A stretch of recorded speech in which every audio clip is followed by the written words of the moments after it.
travel families. I'm Carla. And I'm Aris. And welcome back to Journeying Journeys. Today we are so excited to bring you our ultimate guide to Tokyo with kids. From giant robots to magical museums and even a poop-themed attraction. Yeah, you heard that right.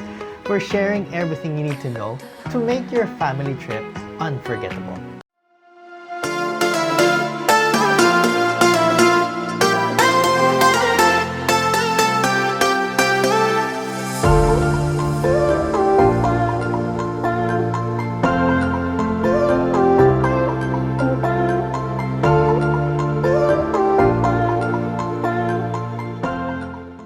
So in this video, we wanted to bring together our Japan trip into a meaningful itinerary.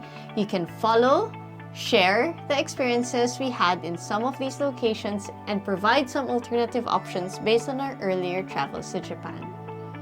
So let's get started with day one. If you're like us that have traveled from a long location, we'd recommend taking it easy and go to one location so you can just adjust to any jet lag. And for this, we had to start with, hands down, one of the coolest places we've ever taken the kids, teamLab Borderless. Now, this isn't the average museum. It's like stepping into a rainbow of dreams. It's like a world where there's art and it moves around you. So at the beginning, in the orientation video, they were saying that every room changes the projection every few minutes. So if you go back to the same room, it's not gonna look the same. Right now we've seen the images change already. Hi. Getting there is super easy. It's in the brand new Azubadai Hills Garden Plaza, just a short walk from Kamiyacho Station. So a top tip here is make sure that you book your tickets early because they really sell out quite quickly. And if you can, try to make the early morning time slot, maybe 10 a.m. so you can beat the crowds. But inside, it's a full-on sensory playground. Glowing rooms, moving flowers, and magical animals that pop up out of nowhere. The kids were chasing butterflies across the walls. Yeah, you can really spend around 4 hours there, and honestly, none of us really wanted to leave. Yeah, so if you're considering teamLab Planets instead, though, heads up. That one involves walking through water, which might be fun for older kids, but could be a little bit tricky with younger ones like ours. That's why we chose teamLab Borderless, and it was perfect. And of course, just make sure that you are going in the right location. There are 2 teamLab locations, and well, you may or may not get them mixed up at first, like we did. So do try and make sure that you are booking the right place. Day 2 is all about Odaiba, Tokyo's ultimate family fun zone. So for this day, we really kicked off by going to the Miraikan, or the National Museum of Emerging Science and Innovation.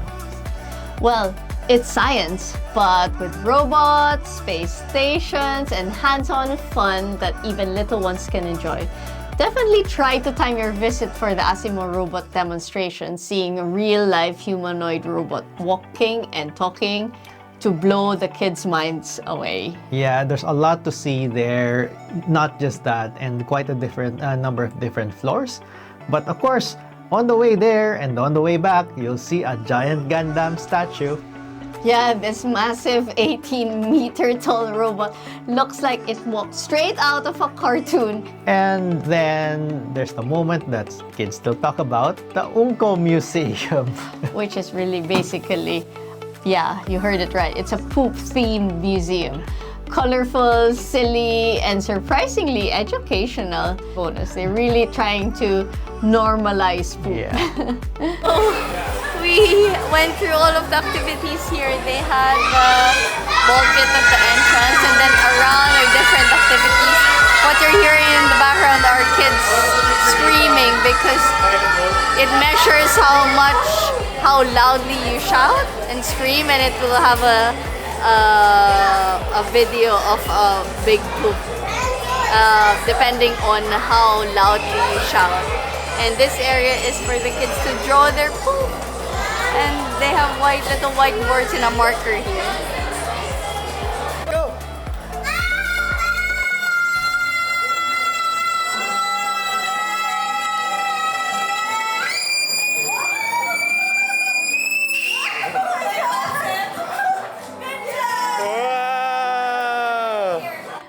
Now, if you are looking at other options within Odaiba, there's also the Lego Discovery Center. It's really perfect for young kids.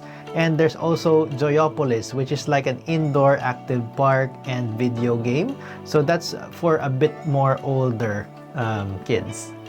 Yeah, although if you're looking for shopping in Tokyo isn't just for grown-ups. It's a full-on adventure for kids too. Yeah, that will be day 3. Yep, we started in Shinjuku where we hit the brand new Uniqlo flagship store. 5 floors of cute, affordable Japanese fashion. Yeah, there is one in Ginza, but what we noticed is that the one in Shinjuku is a lot wider, so you can move around more. Right. And right next door is Yodobashi Camera, which is actually a giant wonderland of electronics, games, and toys. And yes, there's a whole floor just for toys. Yeah, and yeah, of course, when you are there is the giant Godzilla head in one of the buildings. So it's just Godzilla's head popping out of that building. A nice photo op for the family if you're already in the area. And when everyone needs a little breather, Shinjuku Gyoen National Garden is the perfect escape. They have huge lawns, gorgeous flowers if you go to at the right time of the year, and only 500 yen for adults and for kids. And you can even use your Suica card. I see a lot of plants. And what smells like poop is what do you The call fruit, it? it's a fruit. The fruit, when it's not ripe yet, it's good. But when it's ripe, it smells like poop. Does it? Yeah. No. Still nice though. Daddy, I like the place. Why do you like the place? Because it's so naturey. You like naturey places? Yeah. And I have a pen. Yeah, hold it. I like the place because there are lots of trees that I can see. Oh, do you like trees? Yeah. What else do you like about the place? Because there are lots of walks that look like that. Oh, you like the walks? Yeah. Oh, good. Yeah, and after that, Shibuya Crossing is actually one of the busiest crossing and one of the most iconic locations there, and it's just one station away. And of course, don't leave without saying hi to Hachiko, the famously loyal dog. So if you want to have a bit more shopping, other options as well is going to Ginza, which is more of a fancy and luxury stores, and Akihabara for anime, manga, and other gaming fans. Now, what to do for day 4? Well, day 4 was all about trains for us, and this might have been our kids' favorite. Yeah, so we went to the Railway Museum in Saitama. It had bullet trains, a number of different places or trains you can ride onto, and yeah, experience being a train conductor. And it was a lot like a miniature world as well. Yes, and after that, we headed to Ikebukuro Sunshine City, which is like a shopping mall, but also a theme park and a toy paradise all rolled into one. Lorenzo, we're now making our way to Ikebukuro to get to Sunshine City. What do you want to see there? Gachapon! Yes, Gachapon. We're going to go get it. So we finally found it. It's in the 3rd floor of the Sunshine Mall. Rows and rows of Gachapon there. You have one that you like? Yeah, what's interesting there is the Pokémon Center. There is a Pokémon Center which have a lot of exclusive merchandise. Yeah, and you won't find that anywhere Yeah. else. And just when we thought it couldn't get cooler, we also found the Bandai Gachapon department. Yeah. 3,000 capsule toy machines. It's pretty much a kid's treasure hunt for tiny surprises. So get ready with your cash. I know. So if your family loves nature more than trains though, you can swap this for Mount Takao. It's an easy family-friendly hike with gorgeous views and even a cable car ride. Yeah, we went there in one of our previous trips. So if you do have some extra days and you want to go outside of Tokyo, here's a few options from us. Yeah, first up, Nikko. It's about 2 hours by train, and what we really recommend is Edo Wonderland.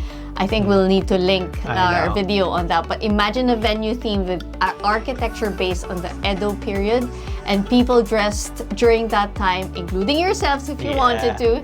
And apart from that, there are temples and waterfalls in the air, so lots and lots to explore. Yep, and if you want a bit of a different experience, there's also Nagano. In the winter, there's like snow monkeys there.